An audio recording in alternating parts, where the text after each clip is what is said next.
यूं तो बनारस घाट अपनी खूबसूरती के लिए बहुत प्रचलित है, पर घाट के किनारे कई राज लिए बैठे हैं। ये कहानी शुरू होती है बनारस के घाट के पास बने ममता निवास से, जहां प्रिया लाल जोड़े में ममता के घर उसकी बहू बनकर आती है।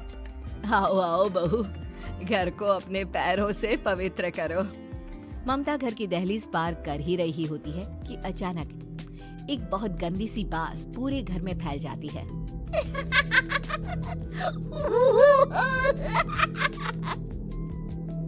ये बदबू और ये आवाजें, ये कौन हंस रहा है माँ? अब ये पड़ोसी ना हमारे थोड़े अलग से है। कहाँ हम शाकाहारी और ये मांस मच्छी खाने वाले। छोड़, तू ध्यान मत दे और गृह प्रवेश कर। और हाँ बहू, अपनी सास की एक बात हमेशा याद रखना, इन पड़ोसियों से तो कभी बात नहीं करेगी। अच्छे लोग नहीं है ये। अपनी सास की ये बात मानेगी ना बेटा? हाँ माँ, जो आपकी मर्जी, मैं उनसे बात नहीं करूंगी। अगले दिन प्रिया अपनी पहली रसोई बनाने रसोई घर में जाती है। ये छोकी बात तो नाक में जा रही है। एक काम करती हूँ, खिड़की खोल देती हूँ। प्रिया खिड़की खोलने जाती है। इतने जाले, लगता है इस खिड़की को कभी खोला ही नहीं गया। पर ऐसा क्यों? ओह, नॉनवेज की स्मेल आती होगी ना। 2 मिनट के लिए खोल लेती हूँ, फिर बंद कर दूंगी। प्रिया खिड़की खोलती है। खिड़की खोलते ही उसकी नजर सामने वाले घर की खिड़की पर पड़ती है, जहाँ एक लड़की खड़ी होती है। हाथों में मेहंदी, लाल रंग की साड़ी, बिल्कुल सजी धजी, मानो प्रिया की तरह ही वो भी नई नवेली बहू हो। वो प्रिया को देखकर मुस्कुराती है। हे भगवान, माँ ने तो इनसे बात करने को मना किया था। प्रिया फौरन ही खिड़की बंद कर देती है और तवे पर चढ़े रोटी की ओर देखने लगती है, पर वहाँ रोटी न होकर मछली पड़ी होती है। ये क्या? पहली ही रसोई में इतनी बड़ी गलती। हे भगवान, अब मैं क्या करूं? प्रिया बहुत डर जाती है और फौरन रसोई की सफाई करने और फिर सभी के लिए खाना बनाने लग जाती है। जब वो सबको खाना परोसती है, सब तो ठीक है, मैं बेकार में चिंता कर रही थी। हे भगवान, ऐसे ही बस अपनी कृपा बनाए रखना। रात के वक्त जब सब सो रहे होते हैं, तब प्रिया को पायल की आवाज सुनाई देती है, जिससे उसकी आंख खुल जाती है। ये पायल की आवाज कहाँ से आ रही है? प्रिया उठकर उस आवाज के पीछे छत की सीढ़ियों तक जाती है। तभी उसे बच्चे के रोने की आवाज आती है। प्रिया छत पर जाती है तो क्या देखती है? वही लाल साड़ी वाली लड़की अपनी गोद में एक नवजात बच्चे को घुमा घुमा कर सुला रही है। तभी प्रिया की नजर उसके पेट पर पड़ती है। ओह गॉड, ये तो प्रेग्नेंट भी है। सुनिए, बच्चा सो नहीं रहा है क्या? मैं कुछ मदद करूं? नहीं नहीं, आपके घर वालों को अच्छा नहीं लगेगा, मैं संभाल लूंगी। स्नेहा की गोद से बच्चा हाथ मारकर प्रिया की गोद में आने को छटपटाने लगता है। दोनों घर अगल बगल में बने होने के कारण प्रिया उस बच्चे को गोद में ले लेती है। प्रिया के पास आते ही वो सो जाता है। बच्चे का वो स्पर्श रात भर प्रिया भूल नहीं पाती और अगली सुबह वो छत पर कपड़े सुखा रही होती है। तभी उसे एक औरत इशारा करके बुलाती है।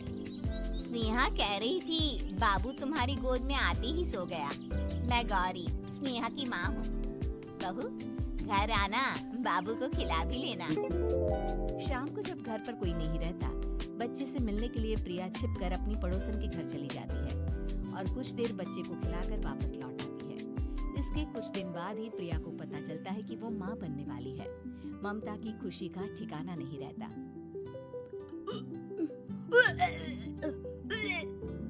माँ जी, पता नहीं क्यों उल्टी आ रही है।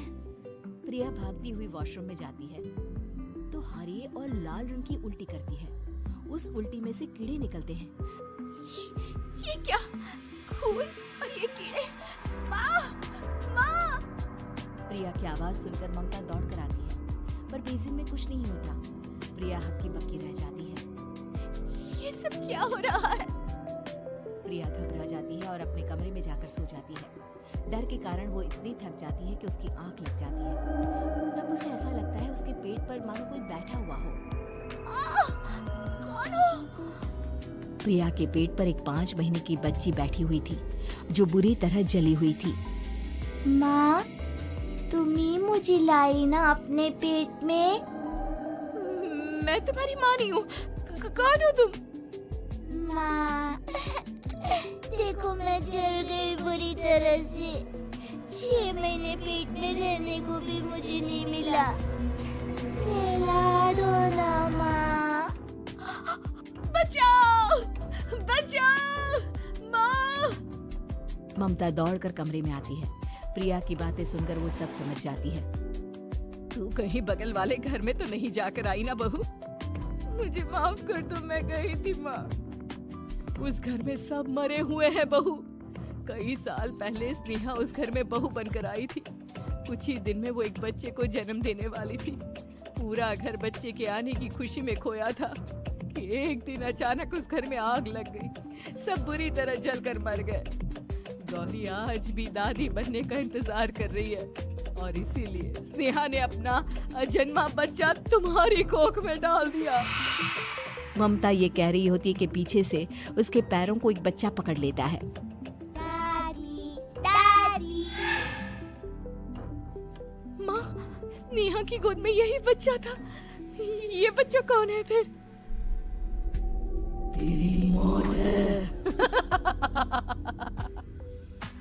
तेरी भी दादी। जिस चीज का ममता को डर था वही हो गया। ममता निवास के ऊपर मौत ने चादर बिछा दी थी। प्रिया का पेट ऐसे ही बढ़ जाता है मानो 9 महीने का हो। 2 हाथ उसके पेट से बाहर निकलते हैं। बहू, संतोष को फोन कर, किसी पंडित जी को बुला बहू। प्रिया का पति भागता हुआ घर आता है। ये तो होना ही था माँ। तेरा बाप तेरे सामने आ गया तो तू सह नहीं पा रही है। स्नेहा घर में आग लगी नहीं थी, माँ ने लगाई थी प्रॉपर्टी की लालच में। और वो बच्चा मेरी पहली पत्नी का बच्चा है, मेरा बेटा, जो कि उस आग की चपेट का शिकार हो गया था। मैंने तुमसे ये सब माँ के कहने पर छुपाया था। मुझे माफ कर दो प्रिया। तुम अगर चाहो तो यहाँ से जा सकती हो। मैं तुम्हें किसी भी बंधन में रखना नहीं चाहता। मेरी शादी हुई है आपसे, मैं आपको छोड़ नहीं सकती, पर उससे पहले हमें स्नेहा, उसकी माँ और बच्चे की आत्मा की शांति करवानी होगी। संतोष और ममता गौरी के घर जाते हैं। अंदर सब कुछ जला हुआ होता है। जमीन पर जली हुई लाशें बिखरी हुई थी। ममता रो रो कर अपनी करने की माफी गौरी से मांगती है। प्रिया स्नेहा के घर वालों का अंतिम संस्कार करवा देती है और ममता निवास फिर से आत्माओं के साए से मुक्त हो जाता है।